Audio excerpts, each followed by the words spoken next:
He's back to pass. Pressure coming. He's going to get hit in the end zone. That's going to be a safety. It's now time for Gridiron, State of the Union. Another touchdown, Porter Ridge, and they've gone up. The score is 23-17. Presented by DMR Reconstruction, North Carolina's leader in quality insurance restoration services, with crews on standby 24 hours a day, 7 days a week. DMR Reconstruction has your restoration needs covered.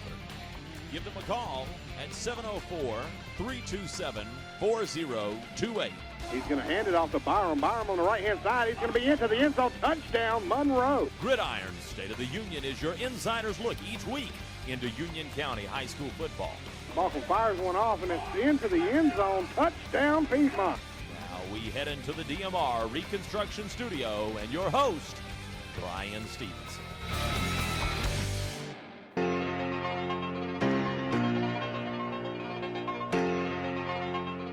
It's Thanksgiving week, and 3 teams are still in the playoffs, while 2 Union County teams ended their season last Friday night. Hello, everyone. I'm Brian Stevenson. I hope everyone is having a fantastic Thanksgiving week. Monroe, Cuthbertson, and Weddington all have games this Friday night, while Parkwood and Union Academy lost in the second round. Union Academy fell to defending state champion and apparently still very strong Murphy High last Friday night, 50-16. They finished the season with a 6-7 record. Parkwood also lost in the playoffs last week. They fell to Lincolnton 28-12. The Rebels struck first, scoring an early touchdown after a Lincolnton turnover, but in the end, Lincolnton was too strong and comes away with the victory. Parkwood ends the season with a very respectable 7-6 record. Now it's time to turn to this week's action. If Cuthbertson and Weddington win this week, they would meet in the state semifinals here in Union County 1 week away. That would be the second year in a row that 2 Union County teams play each other in a state semifinal. It would also mean that a Union County team would make it to the state finals for a 4th consecutive year. So let's take a look at those matchups this week in our trip around Union. We start tonight with Reed Alexander and a preview of Cuthbertson. The Cuthbertson Cavaliers are now in the 3rd round of the playoffs after a huge win over Ashboro last Friday, 48-14.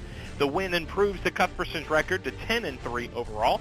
This has been the best season ever for Cuthbertson. After starting off 1-3, they've won 9 straight. Last Friday night started off as a tight game in the first quarter. The Cavaliers only led 21-14, but they shut out the Blue Comets the rest of the way. Quarterback Austin Kendall was 24 for 37 passing with 332 yards. He threw 6 touchdown passes and had 0 interceptions. B.J. McLevine had 7 catches for 115 yards and 2 touchdowns. The defense was also very strong, recovering 2 fumbles and creating 2 interceptions. Cuthbertson will now play the day after Thanksgiving for the first time in school history this Friday. They're hosting the Statesville Greyhounds. Statesville is 9-4 overall. They got to the 3rd round by defeating Sun Valley and Hickory Ridge. The Cavaliers hope to continue this special run and make it to the Western Finals next week. We'll bring all the action of this game right to you here on Wixie. Now let's send it to Ken Ogden. The Weddington Warriors are heading into round 3 of the 3AA playoffs after pounding the AC Reynolds Rockets 45-18 last Friday night. The win improves the Warriors' record to 12-1 and also sets a new school record for wins in a season. The defense set the tone once again with 2 takeaways in the first quarter. Those takeaways led to Will Corbett and Mitchell Carson touchdowns. Junior quarterback Grayson Willingham continues to do a great job as the backup starter. He is now 3-0 since taking over for the injured David Baya. And on Friday, he was 17 for 25 passing for 227 yards and 2 touchdowns. And, most importantly, he did not throw an interception. The defense continues to be outstanding. They are only giving up 4.6 points per game in the last 6 games. That defense will be put to the test on Friday night when they travel to the number 1 seed Asheville Cougars. The Cougars are 12-1 overall and have won 9 straight, including a thrashing of Cox Mill last Friday night, 55-7. History does favor Weddington, though. They traveled to Asheville last year and beat the Cougars 14-10. That's the report on Weddington. And now let's go to Shane Green. The Monroe Redhawks roll into round 3 this week against the number 1 seed in 2AA, Franklin. They made it to round 3 by crushing Ashe County last Friday night, 67-14. The defense kicked things off with a pick 6. Then the Red Hawks added a 2-point conversion and went up 8-0. The defense was outstanding with 11 sacks on the night. Isaiah Thomas was one of the top players. He had many tackles, 5 for a loss, 4 for sacks, and 5 quarterback hurries. Richard Blakeney had a big night on offense with 5 catches for 112 yards, including a 74-yard touchdown catch from Zeph Wall. Now the Red Hawks turn their attention to Franklin. It's another long road trip. Franklin's 215 miles from Monroe. The Panthers are 13-0, but Coach Johnny Sal feels like the team is playing their best football of the season and are ready for the challenge. That's a report of the Red Hawks, and now let's go back to the studio with Brian Stevenson. Thanks a lot, Shane. When we come back, Shane will join us once again in our roundtable segment, and later on, Coach Johnny Sal of the Red Hawks. Stick around. Gridiron State of the Union will be right back. Thank you for tuning in and listening to the Gridiron State of the Union, brought to you exclusively by DMR Reconstruction. Fire, water, wind, or mold damage, they are your go-to source. And if you're thinking about remodeling, from the tip top of the roof to the bottom of the foundation, they can handle it for you. Windows, doors, paint, floors, vinyl siding, they do it all at DMR Reconstruction. Stop by and visit their showroom on Highway 74 in Marshville, North Carolina. You'll be glad you did. 704-327-4028, 327-4028, and they hope you're enjoying the Gridiron State of the Union, brought to you by DMR Reconstruction.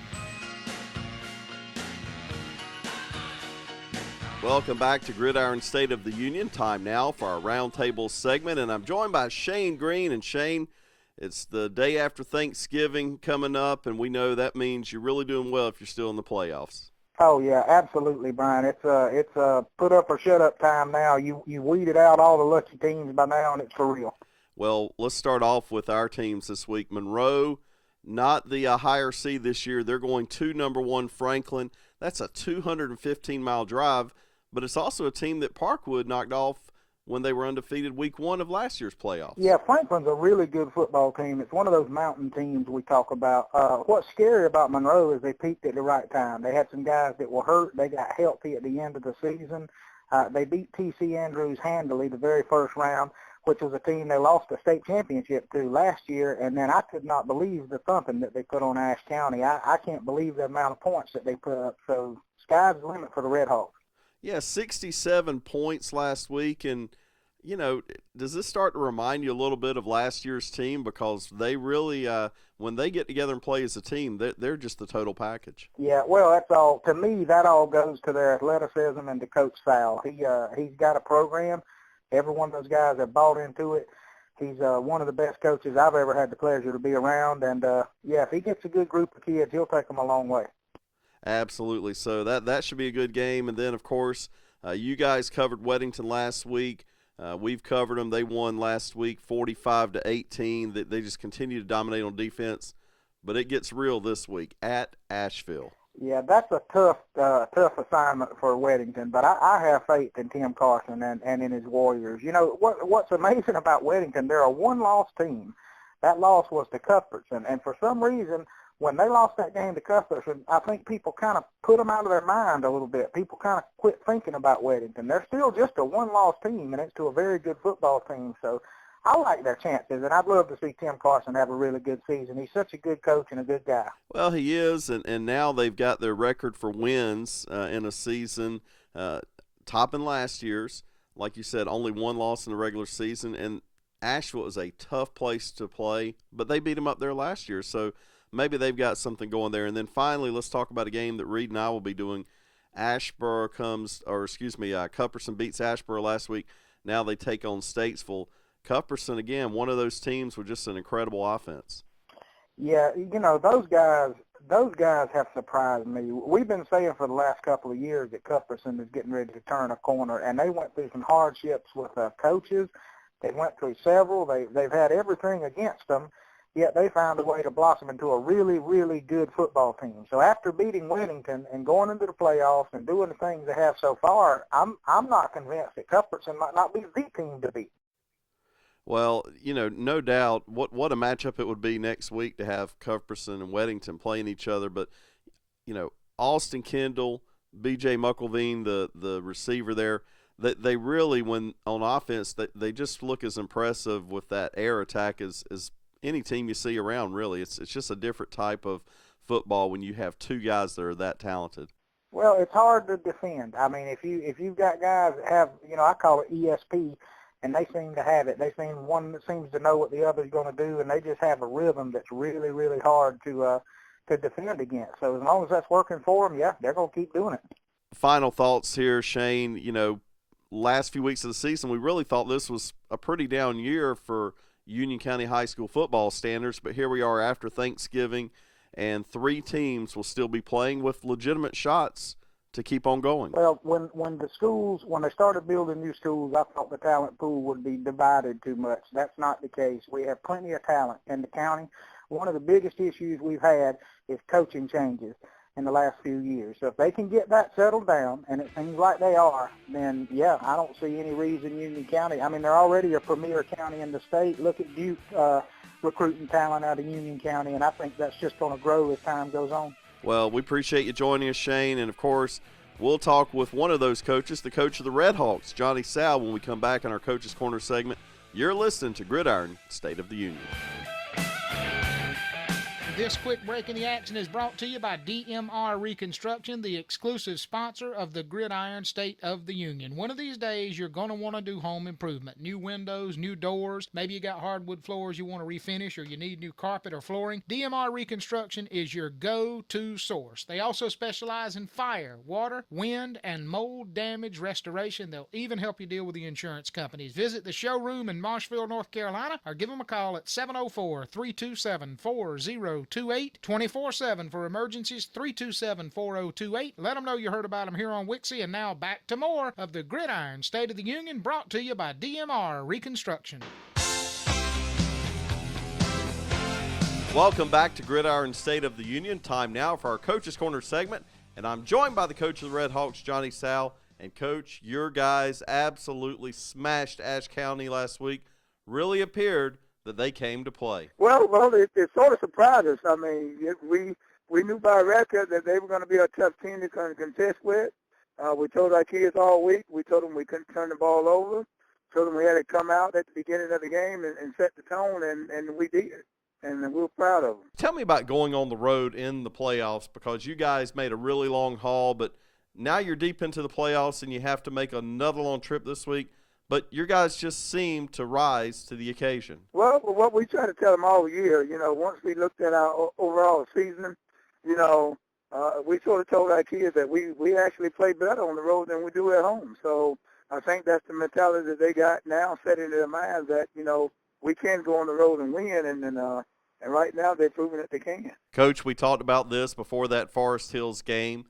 Your guys have been banged up, dinged up, but now they're healed up, rested, and it appears that they are peaking at just the right time. And right now is the time that you want to be. Is that you got to finish the regular season. You're going into your third game of playoff, and everybody is healthy, and you want to peak right now. It's not necessarily what you do at the beginning of the year, but pretty much the middle and the end of the year, and definitely going into the playoffs. Let's talk about the team you're playing this week, Franklin. They're undefeated. We know this is a team that Parkwood beat last year, but still, to be undefeated at this point in the season, you have to be doing something right. Well, we watched them on tape, and there's no question that they are the real deal, and we got to be ready to play every phase of the game, offensively, defensively, as well as special teams. And we know that. We can't turn the ball over. They're a sound team. Don't make a lot of mistakes, and it's going to be a typical third-round playoff game, Both teams got to be ready to play. Well, Coach, we wish you the best of luck, and we certainly hope to see the Red Hawks playing once again next week. I appreciate it, buddy. Thank you, too. Special thanks to Coach Johnny Sal for being our Coach's Corner guest this week. Time for Extra Points. In my Extra Points tonight, it's Thanksgiving weekend, and I hope everyone had a great time with friends and family. This is the time of year when we give thanks to all that's going on in our lives. I'm certainly thankful for my family, my friends, and my church. And I'm thankful to you, the listeners, who tune in and support us and high school football each and every week. And with that, we're all out of time. Special thanks to DMR Reconstruction for being our title sponsor once again this year, and thank you for listening. We have examined the state of our union, and I can report It is good. Good night, everybody.